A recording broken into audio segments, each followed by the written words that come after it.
Hi, I'm Carrie Blazer, the Divine Feminine, reincarnation of Mary Magdalene. Thank you for clicking on my clip. But I want to let you know that I have a free ebook linked below, my 6 Divine Feminine Self-Love Strategies. They will help you transform your emotional wounds into personal wisdom. And I take a multidisciplinary approach. I include the laws of physics, psychology, neuroscience, shamanism, mysticism. I went wild, okay? So men can understand and women can understand. There's something there for everyone because what I learned is when something's true, it's true in multiple places. All right, please like and subscribe and help me distribute my ebook to everyone for free by exploding my channel. Take care. Enjoy the clip. Bye. So, as Einstein said, the field is the sole governing agency of the particle. The field controls the particle, not the particle controls the field.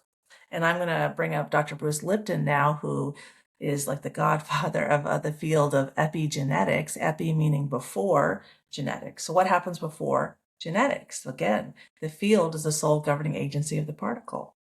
So we know if I think about hamburgers, my mouth salivates. Whether hamburgers are present or not, the field controls the particle.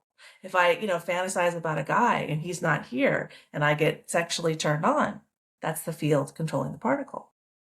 That's how it works. Now let's watch his epigenetics before I do a deeper dive into how the heart is a physical vortex and how all that operates and how we can all learn how to recalibrate our nervous systems for love, compassion, and enlightenment instead of fear, guilt, and shame. And why, when we're programmed for fear, guilt, and shame, that brings about physical illness. We'll get into that in a second. All right, power epigenetics. Here we go.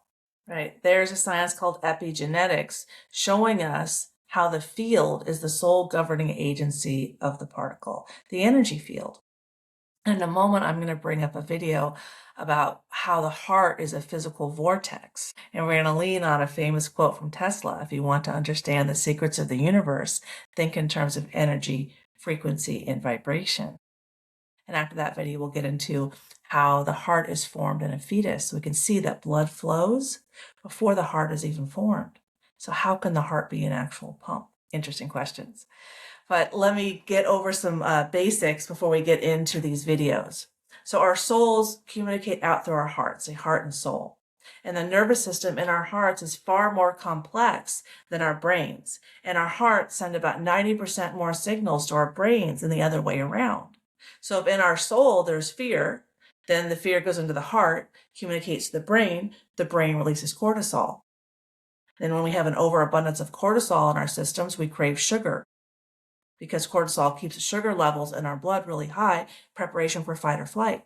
But staying in that state, which I was in for the majority of my life due to my childhood trauma, I didn't know how to change my energy field, change my soul, turn my wounds into wisdom.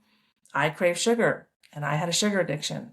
One of my many sugar addictions, a little bit of a shopping addiction, alone addiction. I couldn't be around people. I couldn't have relationships. So what my soul is communicating is what my body receives.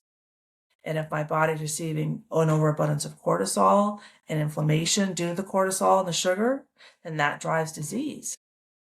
That's why the field is a sole governing agency of the particle, why they study what comes before the genetics, because they have to study what turns on the genetics. And epigenetics has proven that less than 1% of our diseases comes from our genetics.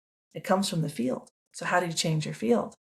All right, well, that's where my 6 divine feminine self-love strategies will help you turn your wounds into wisdom. This is why changing the field is so important. So when what's coming out of your field is primarily love, compassion, and enlightenment, your brain is not overproducing cortisol because your energy field is not asking it to. And you're the only one that has sovereignty over your own soul.